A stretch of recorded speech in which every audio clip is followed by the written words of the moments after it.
मराठीत एक म्हण आहे आपल्या, सगळी सोंग आणता येतात पण पैशाचं सोंगही आणता येत नाही. कारण त्याचा अनुभव आपण दररोज घेत असतो. हे सोंग आणायचं कसं, आणि छोट्या व्यापाऱ्यांसाठी तर पैसे हे सगळ्यात महत्वाचं असतं. आणि याच विषयावर आज आपण गप्पा करणार आहोत, बोलणार आहोत. त्याच्यासाठी कट्ट्यावर आलेले आहेत, खास गेस्ट आलेले आहेत कट्ट्यावर आपल्या, उमेश बेल्ले सर. नमस्कार. नमस्कार. बेल्ले सर हे कॉस्मॉस बँकेचे जनरल मॅनेजर आहेत आणि स्मॉल बिझनेसेसचा जो डिपार्टमेंट आहे, फायनान्स डिपार्टमेंट आहे, त्याचे ते हेड आहेत. आणि आज त्यांनाच आपण या सगळ्या विषयावर बोलणार आहोत. नमस्कार, मी अजय कौतिकवार. सर, पुन्हा एकदा तुमचं स्वागत. सर नमस्कार.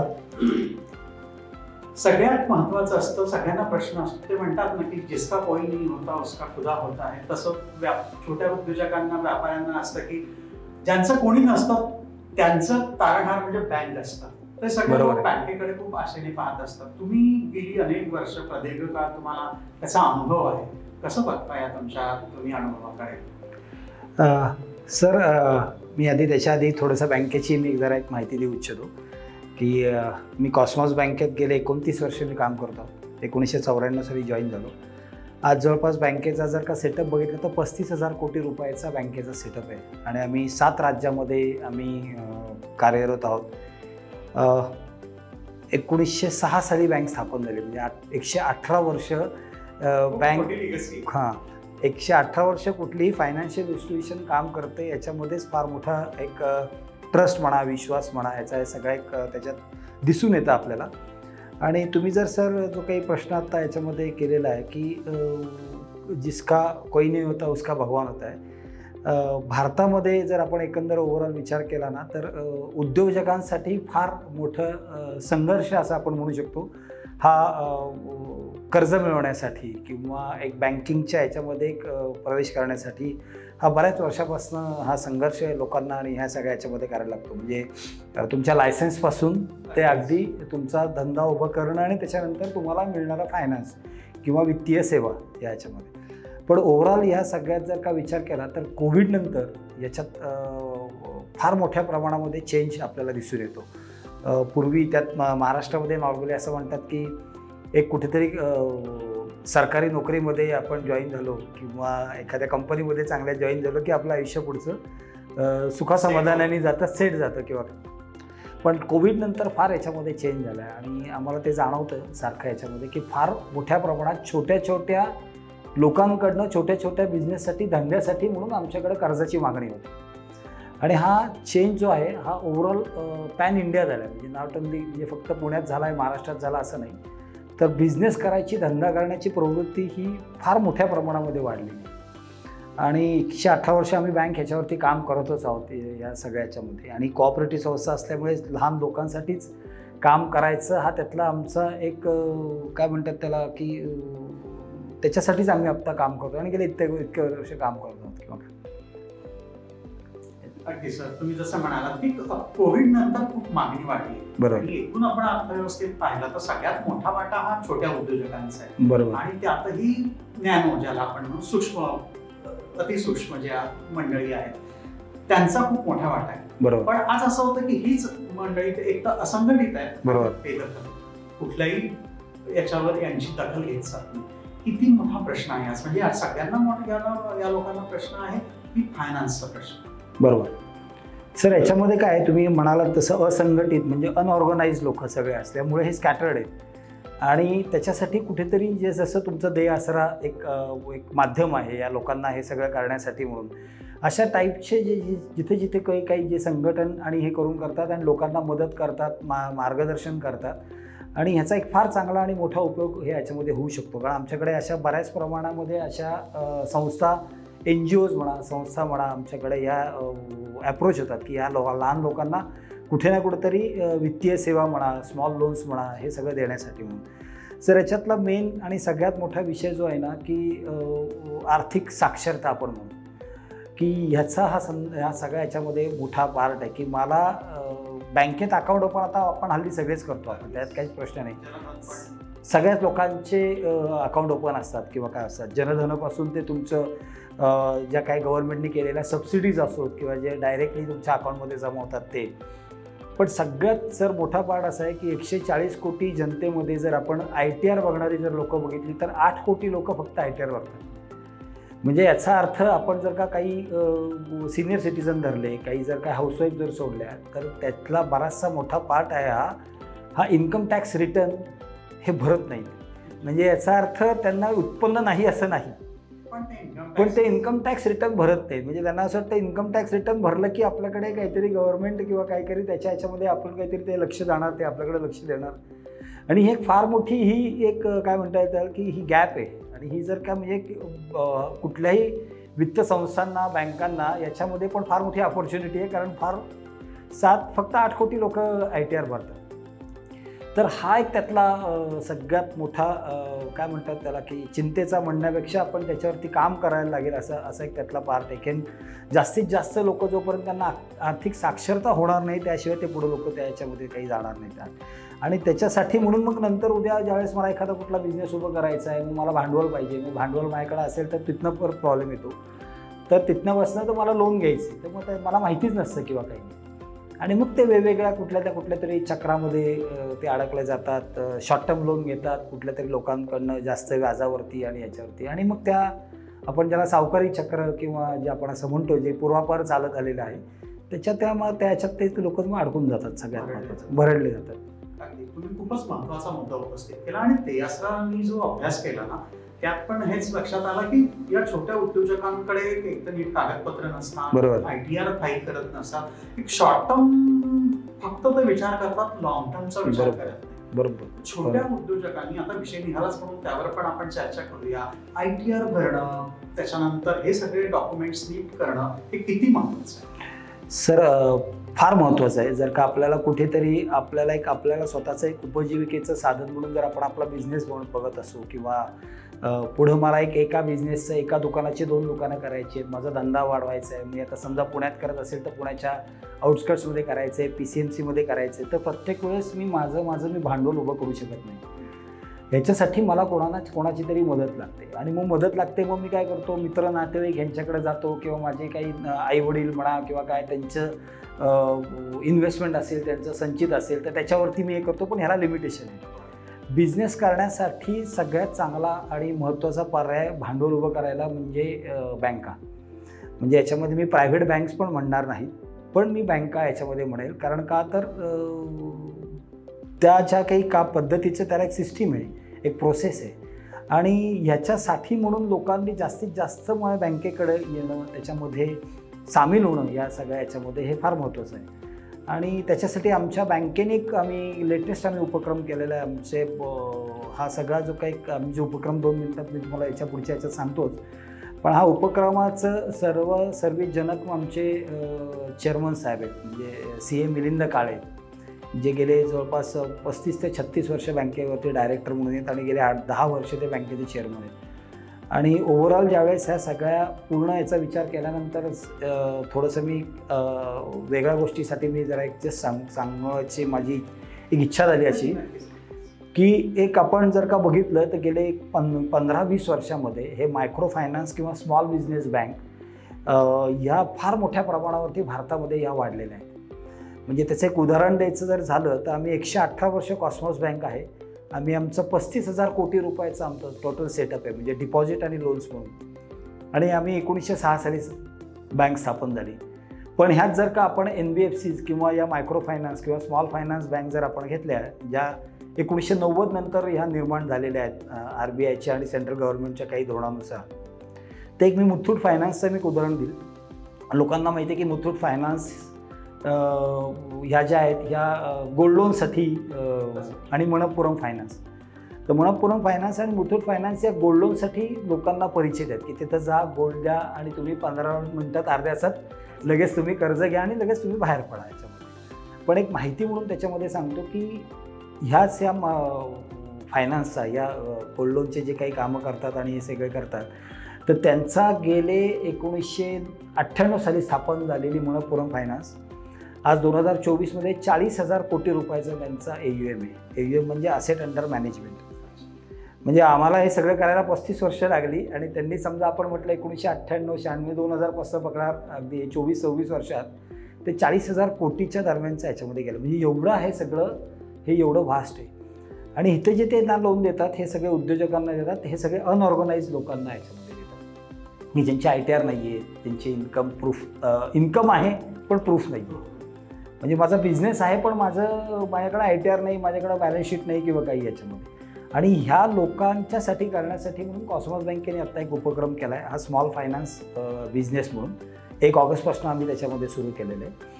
आणि त्याच्यामध्ये ज्यांची ITR नाही आहेत पण इन्कम आहे, पण बिझनेस आहे किंवा बिझनेस करायचा आहे, बिझनेस करायची इच्छा आहे, अशा लोकांना आम्ही याच्यामध्ये वित्तीय सहाय्य देण्यासाठी आम्ही याच्यामध्ये एक वेगळ्या प्रकारचं आपण डिपार्टमेंट सुरू केलं आहे. सर याला कुठले लोक एलिजिबल असतात, म्हणजे ज्यांचं उत्पन्न म्हणजे मिनिमम ते मॅक्सिमम किती असावं, जे किती आहे याच्यासाठी अप्लाय करू शकतो? सर याच्यामध्ये आम्ही आत्ता जे काही 2 ते 3 ते 4 आम्ही लोन प्रकार म्हणजे लोन स्कीम्स आपण म्हणतो त्याच्यामध्ये आपण देतो. एक व्यवसायासाठी जर का कोणाला काही बिझनेस जर का साठी करायचं असेल तर आम्ही 5 लाख रुपयापर्यंत आम्ही लोन देतो.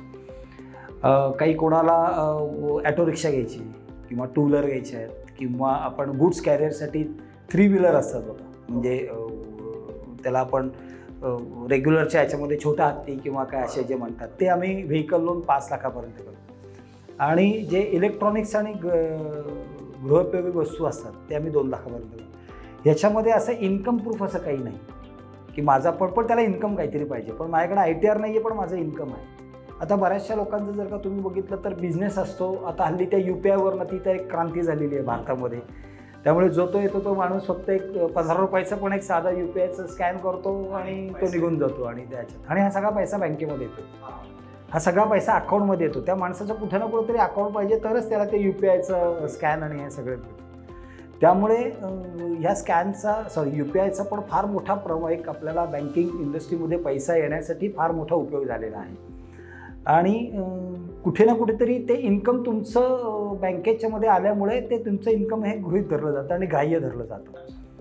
त्यामुळे तसा जो काही इन्कम आहे की बाबा ह्याच्यामध्ये दिवसामध्ये किती रुपये येतात, एखाद्याची चहाची टपरी आहे आणि त्या चहाच्या टपरीमध्ये माझे दररोज लोक उद्या 50 लोक येतात, 100 लोक येतात, 200 लोक येतात. मी काही ऑफिसेस असतात जवळपास, त्यांना मी दुपारचा आणि संध्याकाळचा चहा वगैरे देतो, त्यांच्या डायरी असतात किंवा काय असतात. मग ही लोक कधी कधी ITR भरत नाही. कोण जाणार CAकडे, कोण बघणार, काही माहिती नसते किंवा त्याच्यामध्ये पूर्णतः माहिती नसते. मग अशा वेळेस हे काय होतं की ह्या इन्कम पण आम्ही गृहीत धरू शकतो. हे तुम्हाला किती इन्कम आलेलं आहे, महिन्याचं आठवड्याचं इन्कम किती, डेली किती, 15 दिवसाचं किती, महिन्याचं किती, मग तुम्हाला खर्च किती आहे. मग चहाचा जर असेल तर तुम्हाला मग चहासाठी काय लागतं तर साखर लागते, दूध लागते, चहा पावडर लागते. समजा एखाद्याने कुठेतरी स्टॉल टाकला असेल तर त्यांनी त्याला कुठेतरी लाईट असेल, कोणाची तरी लाईट घेतली असेल, त्याच्या लाईटचं त्याला बिल द्यायचं असेल, काही रेंट द्यायचं असेल तर मग हे एक्सपेन्सेस आहेत. आणि मग हे असं सगळं करून मग त्याला एखाद्या जर का त्याला परत अजून दुसरीकडे कुठेतरी टपरी टाकायची असेल किंवा अजून त्याला काही दुसरा बिझनेस करायचा असेल तर याच्यासाठी आम्ही त्या पद्धतीचं आम्ही ह्याच्यामध्ये आम्ही त्यांना लोन देऊ शकतो. म्हणजे ह्याला आपण आमच्या भाषेमध्ये आम्ही ॲसेस इन्कमवरती लोन देणं आपण म्हणतो. काय बघता तुम्ही, म्हणजे डॉक्युमेंट्स कुठले हवेत त्याला? सर सगळ्यात महत्त्वाचं म्हणजे KYC. तुमचं आधार कार्ड पाहिजे, पॅन कार्ड पाहिजे. तुमचं काहीही नसलं तरी आधार आणि पॅन कार्ड प्रत्येकाकडे पाहिजे, हे महत्त्वाचं आहे. बरोबर. त्यामुळे आपण त्याला KYC, आता KYC सगळ्या लोकांनाच त्या याच्यामध्ये माहिती आहे. त्यामुळे KYC त्याचं हे पाहिजे आणि दॅट इज अ कंपल्सरी हा पार्ट आहे. दुसरी गोष्ट अकाउंट पाहिजे. त्याचं कुठे ना कुठेतरी काही ना काहीतरी अकाउंट पाहिजे, बिझनेस पाहिजे. जर बिझनेसचं लायसन्स असेल तर शक्यतो वेल अँड गुड, म्हणजे त्याला आपण शॉप ॲक्ट लायसन्स म्हणतात किंवा काही एरियामध्ये, पुण्यामध्ये नाही पण काही ठिकाणी गुमास्ता लायसन्स म्हणतात की मला बिझनेस धंदा सुरू करण्यासाठीचं मला एक लायसन्स मला कॉर्पोरेशन्स किंवा काय देतं. काही लेवलला पथारी लायसन्स मिळतात. म्हणजे आपण असं पुण्यामध्ये तुळशीबाग आहे किंवा मुंबईच्या इथे दादर वगैरेच्या काही पार्टमध्ये आहे अशा, तर त्याच्यामध्ये पथारी लायसन्स वगैरे मिळतात. त्यामुळे ती लायसन्स, अकाउंट पाहिजे. अकाउंटला जो काही तुमचा टर्नओव्हर होतो तो टर्नओव्हर आम्ही ह्याच्यामध्ये बघतो. समजा माझं त्याच्यामध्ये बिझनेस आहे किंवा मी नोकरीला आहे आणि नोकरीला मला पगाराची स्लिप मिळत नाही आहे, फॉर्म नंबर 16 मिळत नाही आहे, त्यामुळे मी ITR भरत नाही. तर पगार नुसता तुमच्या अकाउंटला जमा होत असेल तरी ते इन्कम आम्ही ग्राह्य धरतो. किंवा तुम्ही ज्याच्याकडे कामाला आहेत, एम्प्लॉयर जो आहे तुमचा, त्यांनी तुम्हाला सॅलरी सर्टिफिकेट दिलं आणि विथ एक केलं की बाबा उमेश बेल्ले माझ्याकडे गेले 4 वर्ष कामाला आहेत आणि यांना लोन देण्यास हरकत नाही. अशा प्रकारचं 2 वाक्याचं दिलं आणि हा पगार त्यांचा अशा प्रकारे दिलं तरी आपण त्याचं ते उत्पन्न आपण त्याला ग्राह्य धरू शकतो. अजून त्याच्यामध्ये समजा की मला काही रिक्षा घ्यायची, मला काहीतरी गुड्स कॅरियर करायसाठी 3 व्हीलर घ्यायची, तर माझ्याकडे आत्ता इन्कम नाही आहे, पण मला ती कुठेतरी मला ती गाडी लावायची आहे किंवा मी दररोज ती रिक्षा चालवेल. मग रिक्षा चालवल्यानंतर मला CNG एवढा लागेल, माझं एवढं जवळपास एक 200 किलोमीटर मी रिक्षा चालवेल तर मला एवढे पैसे मिळतील. मग मला त्याच्यामध्ये CNG एवढा लागेल, मला टायर मेंटेनन्स जो काही खर्च रिक्षाचा तो हे सगळं असं करून मला बाबा दिवसाला किती इन्कम मिळेल, मला आठवड्याला किती मिळेल, महिन्याला किती मिळेल, याचं पण इन्कम आम्ही काढून आपण त्या रिक्षासाठी आपण म्हणजे थोडक्यात आमच्या भाषेत आम्ही प्रोजेक्टेड इन्कमवरती पण असेस इन्कमवरती पण आम्ही लोन देऊ शकतो. खूप चांगल्या प्रकारे तुम्ही बरोबर त्याच्यात सवलत आणि हे येस सर. आम्ही असं याच्यामध्ये बघितलं की ज्याचं इन्कम आहे त्याला तर देतातच सगळे, पण ज्याचं इन्कम एस्टॅब्लिश होत नाही किंवा दिसत नाही इन्कम पण इन्कम आहे अशा लोकांना पण आम्ही त्याच्या याच्यामध्ये लोन देण्याचा आम्ही याच्यामध्ये प्रयत्न करणार आहोत. कारण ह्याच्या पुढे आम्हाला असं वाटतंय रादर ॲज अ बँक म्हणून आणि सगळं म्हणून की पुढच्या 10-20-25 वर्षामध्ये अशाच प्रकारचा बिझनेस जास्तीत जास्त होऊ शकतो ओव्हरऑल. जास्त पोटेन्शियल आहे बरोबर निर्माण करण्याचं, तयार करण्याचं. बरोबर. तुम्ही जसं म्हणालात की लायसन्स आणि या गोष्टी DSRA फाउंडेशन पण हेच करतं. बरं. की अशा उद्योजकांना, छोट्या उद्योजकांना ज्यांना या गरज आहे या सगळ्या लायसन्स कंप्लायन्सची, त्यांना मदत करतं हे सगळे लायसन्सेस काढून देण्यासाठी. बरं, छान, एकदम. म्हणजे आता आपण असोसिएट झालेलंच आहोत तर बरोबर बरोबर तुमचे पण ग्राहक तुम्ही कनेक्ट करू शकता DSRA सोबत या सगळ्या गोष्टींसाठी. याचाच दुसरा सगळ्यात महत्त्वाचा प्रश्न आहे की आता खूप म्हणजे ज्यांच्याकडे थोडंफार आहे त्यांना तो तुम्ही देताच, ज्यांच्याकडे उत्पन्न आत्ता दाखवायला काही नाही त्यांना पण तुम्ही देता. बरोबर. आता सगळ्यांच्या मनात हा प्रश्न असेल की याचं व्याज दर किती असतं. बरोबर बरोबर. त्याच्या संदर्भात पण तुम्ही सांगितलं सर. त्याच्यामध्ये व्याजदर जे आम्ही आता 3 ते 4 प्रॉडक्ट करतो त्याच्यामध्ये प्रॉडक्टच्या प्रमाणे लोनच्या स्कीम प्रमाणे कर्ज. हो, एक आम्ही सर 5 लाखापर्यंत बिझनेससाठी लोन देतो. आता आम्ही जस्ट हे नवीन सुरुवात केलेलं आहे त्यामुळे 5 लाखापर्यंत आम्ही आत्ता हे मर्यादित केलेलं आहे. जसं जसं आम्ही याच्यामध्ये पुढं जाऊ त्याच्याप्रमाणे आम्हाला जशा इन्क्वायरीज येतील आणि त्याच्यावरती काम सुरू होईल त्याप्रमाणे ती लोनची अमाऊंट पण त्याच्यामध्ये वाढू शकते. आणि हे व्यवसायासाठी कुठल्याही व्यवसायासाठी आपण याच्यामध्ये लोन देऊ शकतो. विशेषतः आम्ही माझं मगाशी एक याच्यामध्ये सांगायचं एक पार्ट असं राहिला की याच्यामध्ये ओव्हरऑल जर गेले 20-25 वर्षात जर बघितलं तर ह्या NBFC स्मॉल फायनान्स बँक किंवा मायक्रो आहेत ना, ह्या महिलांना जास्त पद्धतीने लोन्स त्याच्यामध्ये देतात. आणि आपण पण त्याच्यामध्ये ह्या बिझनेस जे आता लोन देणार आहोत व्यवसायासाठी देणार आहेत त्याच्यामध्ये महिलांना पण आपण त्याच्यामध्ये प्राधान्य देणार आहोत की ज्या महिला घरातनंच काही बिझनेस करतात. म्हणजे आपण उद्या म्हणतो की पापड लाटण्याचे असतात किंवा काही घरातनं मसाले पापड अशा काही महिला या घरातनंच तुमच्या टिफिन सर्व्हिस चालवतात किंवा काही मेस चालवतात, मंथली मेस चालवतात. याचप्रमाणे काही बिझनेस करतात वेगवेगळं ट्रेडिंग स्वरूपाचं अशा प्रकारे बिझनेस करतात. तर या महिलांना पण आपण याच्यामध्ये त्याच्यात आपण लोन देण्याची व्यवस्था केली आहे. आमचा हा जो काही रेट ऑफ इंटरेस्ट आहे. त्यानंतर दुसरं कर्ज आहे ते आपण वाहन कर्ज मगाशी मी सांगितलं त्यामध्ये 2 व्हीलर आहे, ॲटो रिक्षासाठी आहे, नवीन ॲटो रिक्षासाठी आहे, 3 व्हीलरसाठी आहे म्हणजे गुड्स कॅरियर त्याच्यामध्ये माल वाहतुकीसाठी ज्यावेळेस आपल्याला हे अशा टाईपचं वाहन लागतात तर त्याच्यासाठी आम्ही हे लोन देऊ शकतो जे प्रोजेक्टवरती किंवा असेस इन्कमवरती, फ्युचर इन्कमवरती त्यांना त्याच्यावरती करू. आणि तिसरा याच्यामध्ये पार्ट आहे की आपण कन्झ्युमर ड्युरेबल म्हणजे इलेक्ट्रॉनिक्स आयटम्स असतात किंवा गृहोपयोगी वस्तू असतात म्हणजे TV असतो, फ्रीज असतो, तुमचं मिक्सर असतं, काही मशिनरी असते, मला बिझनेससाठी काही मशिनरी लागते. काही ठिकाणी महिला याच्यामध्ये आपण जे तुमची ती दळण आणि हे करण्याची त्याची एक मशीन्स वगैरे सगळे असतात तर त्याच्यासाठी पण आमच्याकडं त्याच्या काही रिक्वायरमेंट येतात. तर ह्या प्रकारचे आम्ही लोन स्कीम देतो आणि या लोन स्कीमचा जो रेट ऑफ इंटरेस्ट आहे हा 12 ते 18% दरम्यान. म्हणजे त्याच्यात पण एक पार्ट आहे म्हणजे आता याच्यामध्ये अजून एक सर महत्त्वाचा पार्ट की लोकांचं त्याच्यामध्ये सिबिल एक सगळ्यात महत्त्वाचा आणि फार इम्पॉर्टंट पार्ट झालेला आहे गेले 5-10 वर्षामध्ये कुठल्याही लोनसाठी. मग ज्यावेळेस सिबिल काढतो त्यावेळेस त्या सिबिलचा आपण रिपोर्ट बघतो की किती त्याचा रिपोर्ट आहे. हा नॉर्मली सिबिलचा एक जनरल माहिती म्हणून एक फक्त सांगतो मी की 800च्या पुढे ज्याचा सिबिलचा स्कोर आहे ना तो माणसाची पत किंवा त्याची क्रेडिबिलिटी ही सगळ्यात चांगली. नॉर्मली काम करताना बँका, NBFCs म्हणजे ह्या नॉन फायनान्शियल ज्या काही बिगर वित्तीय संस्था आहेत या 700च्या पुढे सिबिल असतात त्याच्यावरती जास्त गृहीत धरतात. 700च्या पुढे सिबिल ज्याला कमी असतो त्याच्यामध्ये मग तो कॉल घेतात किंवा करायचं नाही करायचं, त्याच्या आधीचे काही मेरिट्स आहेत का, स्वतःचं घर आहे का किंवा स्वतःचं काही गोष्ट त्याची काही बिझनेस आहे का, किती वर्ष बिझनेस आहे. तर 12 ते 18% दरम्यान आमच्या लोनच्या या सगळ्या स्कीम्स आहेत. ह्याच आपण compare to other private bank म्हणा, NBFCs म्हणा, मायक्रो फायनान्स केला त्यांचा पहिला रेट सुरू होतो 18% पासून. तुमचा शेवटचा आहे? आमचा तो शेवटचा आहे. आणि त्यांचा जो रेट होतो तो 18%, 22%, 26%, 32%, काही काही केसेसमध्ये हा 34% वगैरे टक्के पण जातो अजून पण असं. हां, तर त्याच्यामुळे लोकांना दिसताना लोन लवकर मिळतं, विदाऊट कर्जदार विदाऊट गॅरेंटर म्हणतो आपण, जामीनदार मिळतं, लगेच मिळतं, आज सकाळी केलं की संध्याकाळी मिळतं.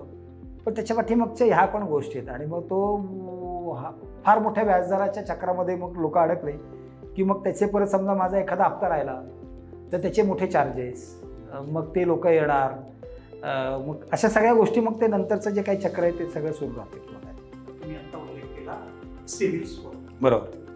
तर सिबिल स्कोअर मध्ये खूप समज आणि गैरसमज आहेत. बरोबर बरोबर. आता तुम्ही म्हणालात की आम्ही तो चेक करतो, तर लोकांना हे कळायला पाहिजे की सिबिल स्कोअर जर तुमचा उत्तम ठेवायचा असेल तर त्याच्यासाठी काय केलं पाहिजे, पहिला प्रश्न. आणि दुसरा प्रश्न की ज्यांचा सिबिल आता चांगला नाही, काही कारणांमुळे, बरोबर, तर तो सुधारण्यासाठी त्यांनी काय केलं. बरोबर सर, एकदम छान प्रश्न आहे. कारण अशा आम्हाला लोक चांगले असतात, सगळं चांगलं असतं, पण सिबिल काढल्यानंतर कळतं की अरे फारच स्कोअर कमी आहे आणि 4 ठिकाणी नाही 10 ठिकाणी लोन घेतलेली आहेत. माझं इन्कम 25,000च आहे पण मी 5 जणांना गॅरेंटर झालेलो आहे. किंवा मी कोणीतरी आलं, मला मित्र म्हटला की अरे चल ना जरा राहा ना, मला ही आत्ता ही गाडी घ्यायची म्हणा, किंवा मला काहीतरी आता मला छोटंसं अर्जंट जरा पैसे पाहिजे. आणि हल्ली आता त्या फोन कंपनी ज्या काही कामं हे असतात त्या तर तुम्हाला 5-5, 10,000 पण 2-2, 5-5, 7-7 दिवसाला लोन देतात, which is on higher interest but obvious. किंवा ह्याच्यामध्ये सर सिबिल स्कोअरच्या बाबतीत सगळ्यात महत्त्वाची प्रिकॉशन म्हणजे ज्या वेळेस तुम्हाला गरज असेल त्यावेळेसच सिबिल स्कोअर चेक करावा. म्हणजे मला असं लोक बसल्या बसल्या आपण जे आता आपण मोबाईलवरती हे करतो, चेक करतो किंवा आपण रील बघतो किंवा मी व्हॉट्सअप बघतो, तसं लोक बसल्या बसल्या सिबिल चेक करतात. हे फार आपल्या स्वतःच्या ह्याच्यासाठी फार एक मी घातक असं म्हणेल, थोडासा स्ट्रॉंग शब्द आहे. पण का तर मी लोन एन्क्वायरी जरी केली ना तरी माझा सिबिल, जास्त लोन एन्क्वायरी केला तरी माझा सिबिल स्कोअर कमी होतो. त्याच्या पाठीमागचं कारण असं आहे की मी जर 4-5 ठिकाणी मी जर का त्याचा सिबिल मी इन्क्वायरी केली, दर 15 दिवसांनी, दर 8 दिवसांनी, दर महिन्याभरानी किंवा काहीतरी असेल, तर ते सिबिलच्या मते किंवा आमच्या मते, बँकिंगच्या मते किंवा त्याच्यामध्ये बँका आणि या प्रायव्हेट बँका आम्ही असं याच्यामध्ये करतो की यांना लोन पाहिजे म्हणून यांनी इन्क्वायरी केली आणि मग एन्क्वायरी केली, मग पुढं त्यांचं झालं नाही काम. म्हणजे कारण पुढं नाही झालं, मी सारखं आज मी केली, आज काय समजा 19 तारीख आहे, मी 25ला केली, मी 30 तारखेला केली, मग याचा अर्थ मी एन्क्वायरी केली, तिथे कुठे ना कुठेतरी मी ॲप्लिकेशन केलं पण माझं लोनचं काम झालं नाही म्हणून मी परत एन्क्वायरी केली. कारण आज उद्या तुमचं लोनसाठी आलात तुम्ही आमच्याकडे, सपोज काही कारणामुळे लोनचं सिबिल स्कोअर कमी आहे म्हणून नाही झालं, तुम्ही ज्यावेळेस परत दुसऱ्या ठिकाणी जाल तिथे परत ते सिबिल काढणार. त्यामुळे जेवढ्या एन्क्वायरी कराल तेवढं ते आपल्या स्कोअर त्याच्यामध्ये कमी होतो. सेकंड थिंग अजून एक आहे की हप्ता ज्यावेळेस येतो त्यावेळेस माझा हप्ता समजा 10 तारखेला आहे, मी भरतो ना, मग काय तसं काय म्हणजे 12ला भरतो मी, 15ला भरतो मी, भरतो एवढं काय मी कुठे काय पळून चाललो आहे का, किंवा अशा प्रकारची एक मानसिकता वगैरे असते. म्हणजे बाकीच्या सगळ्या गोष्टी करायच्या फायनान्शियली आणि नंतर बँकेचे पैसे भरायचे, अशी पण एक मानसिकता आहे. त्याच्यामुळे माझा 10 तारखेचा हप्ता जर का मी 20ला भरला तर तो 10 दिवस उशिरा झाला, त्याला पास ड्यू आपण म्हणतो किंवा याच्यामध्ये त्याचा सिबिलच्या स्कोअरवरती इफेक्ट पडतो. कारण तुम्ही जी काय तुम्ही कमिटमेंट दिली होती, जी तुम्ही सांगितलं होतं की मी 10 तारखेला भरतो, त्याच्याऐवजी 10 तारीख उशिरा, 10 दिवसांनी उशिरा भरतो. जिथे जेन्युइन असेल तिथं बँका आणि ह्या गोष्टी ह्या कन्सिडर करतातच. असं होत नाही की कन्सिडर करत नाही किंवा लगेच 10 दिवस नाही झाले लगेच दुसऱ्या दिवशी तुम्हाला फोन येईल, पण असं इतर बँका किंवा इतर ॲक्शनचं असं होत नाही. किंवा थोडी ह्युमॅनिटी कोऑपरेटिव्ह बँकांमध्ये, सहकार क्षेत्रामध्ये नॉर्मली एक ह्युमॅनिटी एक प्रकार अजून पण आहे. कितीही प्रोफेशनली अजून हे सगळं झालं तरी. आणि मग ती जर एन्क्वायरी झाल्या त्याच्यानंतर मी 10-15 दिवसांनी हे सगळं केलं तर त्याला पण त्याच्यामुळे फरक पडतो. मी एखाद्या वेळेला तुम्हाला गॅरेंटर आहे, तुम्ही पैसे भरले नाही तर मी तुम्हाला गॅरेंटर झालो आहे म्हणून पण माझा सिबिल स्कोअर माझा कमी होतो. तर असे बरेचसे प्रकार आहेत, पण मी मेनली हे 2-4 याच्यामध्ये मी सहकर्जदार झालो, को बॉरोवर झालो. दुरुस्त कसा करायचा हा समजा माहिती आहे की आता काहीतरी आपलं ठीक आहे बिघडलेलं आहे तर हा सर एकतर एन्क्वायरी जास्त करू नये, ज्या वेळेस गरज असेल त्याच वेळेस सिबिल स्कोअर चेक करावा, हा सगळ्यात एक महत्त्वाचा विषय. माझे हप्ते काही राहिले असेल तर जसं जसं बँकेशी बोलून त्या जी काही वित्तीय संस्था आहे त्याच्याशी बोलून त्याच्याशी आपण स्वतः कॉन्टॅक्ट करून नाही नॉर्मली काय होतं की आपले हप्ते थकल्यानंतर बँका तिकडनं मग आपल्याला फॉलोअप करतात. किंवा तर एक भीती असते ना ती काय करू, बँकेकडे जाऊ की नको, लगेच ते आपल्याला काहीतरी ब्लॅकलिस्टमध्ये टाकतील काय, असं पण लोकांच्या मनात काही बरोबर आहे. तर लोकांनी येऊन बँकेकडे स्पष्टपणे बोललं पाहिजे. बरोबर. माझा काय प्रॉब्लेम आहे ना, जसं आपण डॉक्टरकडे जातो की नाही की मला काहीतरी डोकं दुखतंय, मला काहीतरी पोट दुखतंय, मला असं आहे, मी तर पडलोय. जसं आपण डॉक्टरकडे जाऊन सांगतो, जसं आपण वकिलाकडे जाऊन सांगतो की हे इश्यूज आहेत, हे प्रॉब्लेम आहेत, जसं आपण CA कडे जातो की माझा बिझनेस असा आहे, माझ्या बिझनेसचा टर्नओव्हर असा आहे, माझ्या ह्या गोष्टी आहेत, मी यांना कर्ज दिलेले, हात उसने दिलेले, तसं बँकर आहे हा महत्त्वाचा आहे. हल्ली अजून एक आहे की बँका सारख्या चेंज करायचा एक गेले बरेच वर्ष अजून एक हे आलेलं आहे. जसं आपण फॅमिली डॉक्टर असतो ना आपला, तसं आमचं एक लोकांना सजेशन असतं की तसा एक तुमचा एक कुठला तरी बँकर असावा. जसं फॅमिली डॉक्टर असावं तसा एक तुमचा बँकर असावा की ज्याचं त्या बँकरला सगळं तुमचं माहिती असावं. पण बँकेकडे स्वतःहून जर गेलो की माझे ह्या अडचणी आहेत आणि त्याच्यामुळे मला आता हप्ता भरायला प्रॉब्लेम येतोय, मी तुम्हाला समजा त्या हप्त्याचे मी जसं पैसे येतील किंवा काय असेल, मला 100 रुपये मिळत आहेत पण मला धंद्याला 50 लागतात आणि माझा हप्ता 60 रुपये समजा सपोज किंवा 50 रुपये आहे, तर मला आत्ता नाही मिळणार, मी 10-20 रुपये भरेल, 30 भरेल. असं करत तो हप्ता आपण ह्याच्यामध्ये कमी करू शकतो. म्हणजे बँकेला किंवा कुठल्या त्या याला कळतं की यांची वृत्ती चांगली आहे, पैसे भरायची आहे. मी त्याच्यामुळे बाकीचे जे पुढचे जे होतात ना ते पण इश्यूज कमी होतात. तुमचा सिबिल स्कोअर पण चांगल्या पद्धतीने तुमचा वाढतो.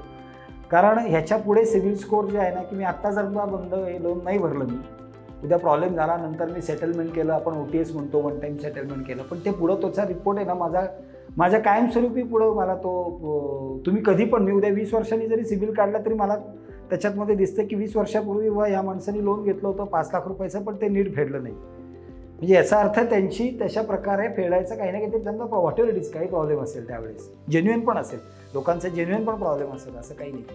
पण लोक भीतीपोटी तुम्ही म्हणाल तसं लोक कॉन्टॅक्ट करत नाहीत आणि मग ते त्या चक्रात अडकला होतो आणि मग सिबिल स्कोअर कायमस्वरूपी डॅमेज होतो. सर तुम्ही खूप महत्त्वाची माहिती दिली की सिबिल स्कोअर नीट कसा करायचा. तर दुसरा एक मला प्रश्न पडला की सिक्युरिटी म्हणून तर आता तसं काही नसतं, तुम्ही त्यांच्याकडनं मग हे रिकव्हरी किती आव्हानात्मक असतं, कसं बघता तुम्ही? म्हणजे लोकांच्या दृष्टीने पण तुम्ही सांगा आणि बँकेच्या दृष्टीने. बरोबर. सर मी आधी बँकेच्या दृष्टीने सांगेल, कारण तो एक महत्त्वाचा पण पार्ट आहे आणि त्याच्या पाठीमागची भूमिका काय असते बँकेची सांगतो. ज्यावेळेस बँका असं लोन देतात त्यावेळेस ते हे डिपॉझिटरनी पैसे दिलेले त्यांच्याकडे डिपॉझिट केलेलं असतं. म्हणजे तुम्ही एखादा 1 लाख रुपये ज्यावेळेस कॉस्मॉस बँकेत डिपॉझिट करता त्यातले आम्ही 60 किंवा 70 हजार रुपये आम्ही कुठेतरी लोन देऊ शकतो. त्यामुळे हे ज्या बँका ज्या लोन देतात हे बँकेचे स्वतःचे पैसे नसतात किंवा त्यांचा जो प्रॉफिट असतो त्यातनं लोन देत नाहीत. तर ते काय करतात, ते जे डिपॉझिट लोक देतात बँकेला त्याच्यावरती 7, 7.5%, 8%, 8.5% जो काय आत्ता प्रचलित रेट आहे त्याच्याप्रमाणे डिपॉझिट त्यांना रेट मिळतो आणि त्याच्यावरती बँका ह्या लोन देतात. त्यामुळे हा जनतेचा पैसा आहे. म्हणजे त्यातली भूमिका जी आहे त्याच्या पाठीमागचा पार्ट की हा जनतेचा पैसा आहे आणि जनतेचा पैसा हा जनतेच्या पुढच्या आपण समाजाला म्हणू किंवा याच्याकडे त्याच्यासाठी हा वापरायला हा त्याच्या पाठीमागची एक भूमिका आहे. आणि मग जो देणारा आम्ही डिपॉझिटरला देतो ते व्याज आणि आम्हाला लोनला जे मिळतं ते आम्हाला व्याज, ह्याच्यातला जो काही फरक आहे हा बँकेचा प्रॉफिट आहे आणि त्याच्यावरती बाकीचं ॲडमिनिस्ट्रेशन आणि बाकीचं हे सगळं चालतं. सर रिकव्हरी ही आत्ताच्या ह्याच्यामध्ये फार महत्त्वाची झालेली आहे.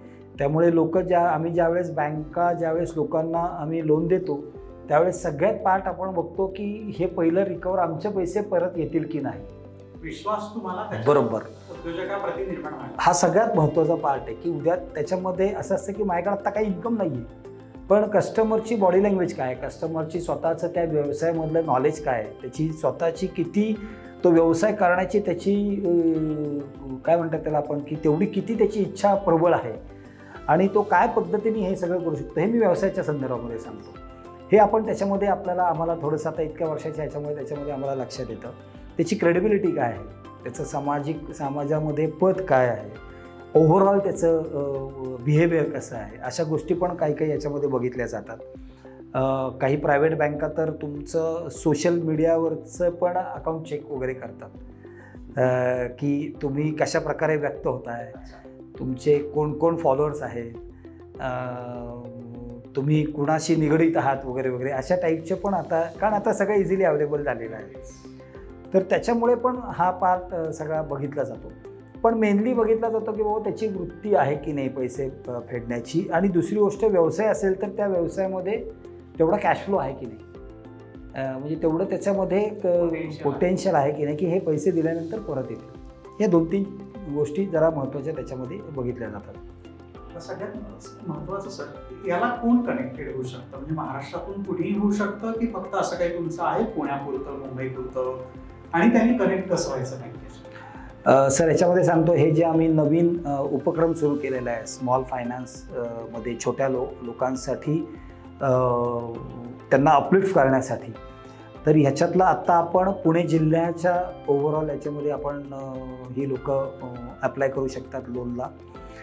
बँकेने याच्यासाठी आमचं एक ओंकारेश्वर म्हणजे शनिवार पेठेमध्ये आमची एक स्वतःची बिल्डिंग आणि स्वतःची वास्तू आहे. तिथे 4थ्या मजल्यावर एक सेपरेट आम्ही डिपार्टमेंट सुरू केलेलं आहे आणि इथं सेपरेट डिपार्टमेंट सेपरेट लोक त्याला हे सगळी आम्ही अपॉइंट केलेली आहेत की जी ज्या लोकांनी कॉन्टॅक्ट करावं किंवा आमच्या लोक त्यांना कॉन्टॅक्ट करतील आणि लोनचं त्याच्यामध्ये त्याची स्क्रुटिनी होईल, काय पद्धतीचा बिझनेस आहे, काय पद्धतीचा त्यांचा रिक्वायरमेंट आहे आणि हे सगळं लोन त्यांचं सँक्शन प्रोसेस डिस्बर्समेंट त्याच्यानंतर कलेक्शन पण म्हणजे रिकव्हरी थोडासा शब्द थोडा निगेटिव्ह वाटतो पण आम्ही त्याला कलेक्शन म्हणतो की म्हणजे हप्ता घेतल्यानंतर त्याचं कलेक्शन करणं. तर अशा गोष्टी पण त्याच्यामध्ये जर ग्रुपमध्ये जर का लोन असेल काही लेडीजच्या बेसिकली महिलांसाठी. तर अजून एक सांगायचा पार्ट असा आहे की गेले हे काही 15-20 वर्ष ह्या ज्या काही NBFCs आणि स्मॉल फायनान्स मायक्रो फायनान्स काम करत आहेत त्याच्यामध्ये सर एक प्रकर्षाने जाणवलेला पार्ट आहे की मी लोकांना पण त्याच्यामध्ये एक सांगू इच्छितो की याच्यात परतफेडीचं जे प्रमाण आहे लोनचं ह्याच्यात महिलांचं स्थान फार मोठं आहे आणि त्या काटाकाळजीने ते महिला लोक लोन परतफेड जे काही करतात म्हणजे त्या दिवसाला जे हो आणि ह्याच्यामुळे ह्या मायक्रो फायनान्सच्या काही सगळ्या बँका या संस्था काम करतात. ह्याच्यातला मेनली 60 ते 70% जो फायनान्स जो करतात हा महिलांसाठी करतात आणि ग्रुपमध्ये करतात म्हणजे 20 महिला पण त्यांना देणारा इंडिव्हिज्युअल लोन देतात किंवा काय करतात. तर अशा ह्याच्यामध्ये आम्ही एक वेगळं डिपार्टमेंट सुरू केलेलं आहे. जसं जसं आपण पुढे जाऊ कारण आता उपक्रम हा सुरू आहे त्याच्यानंतर आम्ही मुंबईमध्ये आपण सुरू करतो आहे, नंतर कोल्हापूर आमचं एक सब रिजन आहे तिकडे सुरू करतो आहे, गुजरातमधला काही पार्ट आहे असं आपण तिथे सुरू करतो आहे. त्यामुळे आत्ताच्या ॲट प्रेझेंट आम्ही आत्ता पुणे जिल्हा आणि थोड्याच दिवसात आपण त्याच्यामध्ये काही मुंबई आणि मी जसं म्हटलं तसं बाकीचं कोल्हापूर आणि याच्यामध्ये आपण सुरू करतो. मी संपर्क कसा करायचा ज्यांना हे लोन हवं आहे त्यांना कॉस्मॉस बँकेशी संपर्क करायचा त्यांनी तो कसा करायचा? सर याच्यात माझा एक चांगला प्लॅटफॉर्म जो काय तुमच्याकडनं जो निर्माण झालेला आहे म्हणजे जे इच्छुक आहेत ज्यांना खरंच लोन घ्यायचं आहे, ज्यांना बिझनेस करायचं आहे, ज्यांना अजून 2 स्टेप पुढे जायचं आहे, त्यांना आपला बिझनेस वाढवायचा आहे, अजून मोठा करायचा आहे, 2 ते 3 दुकानं करायची आहेत किंवा बिझनेस वाढवायचा आहे, यांनी दे आसराला जरी कॉन्टॅक्ट केलं तरी त्या कॉन्टॅक्टच्या प्रमाणे तिथनं जर का केलं ते त्यांच्याकडनं जर का आम्हाला तुमच्याकडनं जर टोटल लिस्ट मिळाली तर आमची जी काही टोटल सगळी जी काही टीम आहे त्याच्यावरती कार्यरत आम्ही आहोत ते सगळे त्यांना इंडिव्हिज्युअल आम्ही त्यांना कॉन्टॅक्ट आपण करू. डिस्क्रिप्शनमध्ये मी तुम्हाला काही आमच्या बँकेचे तुम्हाला लँडलाईन देतो. आमच्या टीममधले काही जे काही मॅनेजर आहेत जे असिस्टंट मॅनेजर आहेत जे फील्डवरती काम करतात असे 2-4 जणांचे नंबर देतो. मी माझा पण नंबर त्या याच्यामध्ये देतो आणि ह्या लोकांनी जर काही कॉन्टॅक्ट केला तर आपण त्यांना आमच्यातर्फे त्यांना लागलीच कॉन्टॅक्ट लगेच आम्ही त्याच्यावरती करू आणि त्यांच्या व्यवसायाला आमच्यातर्फे मी एक सरते शेवटी असं सांगेल की आम्ही फक्त भांडवल देण्यासाठी किंवा लोन देण्यासाठी नाहीत तर आम्हाला त्यांच्या बिझनेसमध्ये ॲज अ पार्टनर म्हणून पण आवडेल. म्हणजे आमचे जे पैसे आहेत ते आमचे ॲज अ त्यांना भागीदारी म्हणून, म्हणजे कॉस्मॉस बँक त्यांच्या बँकेमध्ये त्यांच्या धंद्यामध्ये भागीदारी म्हणून असं अशा पद्धतीने पण आम्हाला हे करण्यासाठी आम्हाला फार आवडेल याच्यामध्ये. सर तुम्ही खूपच महत्त्वाची माहिती दिली. आणि छोट्या उद्योजकांसाठी हे जे लोन आहे हे अतिशय महत्त्वाचं असतं, त्यांना गरज पण असते. बरोबर. आणि खूप मंडळी अशी आहेत की ज्यांना या लोनची गरज आहे. आणि बँकेचा पण जो हेतू आहे, बँकेची पण जी भूमिका आहे खूपच ॲज अ पार्टनर म्हणून तुम्ही त्यात सहभागी व्हा. आणि प्रत्येक अडचणीला पण बँक ही उद्योजकांसोबतच असते. मला वाटतं पुणे जिल्ह्यातले जे उद्योजक आहेत, छोटे उद्योजक आहेत, त्यांच्यासाठी ही खूप मोठी संधी आहे. तुम्ही देसासराकडे जर कनेक्ट झालात किंवा कॉस्मॉस बँकेकडे कनेक्ट झालात तरी तुम्हाला खूप चांगली मदत मिळू शकते. आता हे सगळे सणासुदीचे दिवस आहेत, दसरा, दिवाळी, नवरात्र आहे, त्यामुळे या संधीचा आपण सगळ्यांनी मला वाटते खूप चांगल्या तऱ्हेने फायदा घेतला पाहिजे. आणि एक विश्वासाचं नातं बँक आणि ग्राहकामध्ये नक्कीच यातून निर्माण होईल अशी आपण आशा करतो. आणि यातून बिझनेसेस पण वाढावेत. बरोबर. ही आपल्या देसासरा फाउंडेशनची पण इच्छा आहे, आमची हेतू आहे आणि बँकेचा पण आपला तो हेतू आहे. सर तुम्ही आलात आणि खूप चांगली माहिती दिली. Yes sir, thank you. देसासरा फाउंडेशन आणि यशस्वी उद्योजकतर्फे मनपूर्वक आभार. येस, धन्यवाद. धन्यवाद. देसासरा सोबत जे छोटे उद्योजक जे जोडलेले असतात त्यांच्या तर्फे आपण पाहुण्यांना एक गिफ्ट देतो. पंचरत्न तर्फे खास गिफ्ट.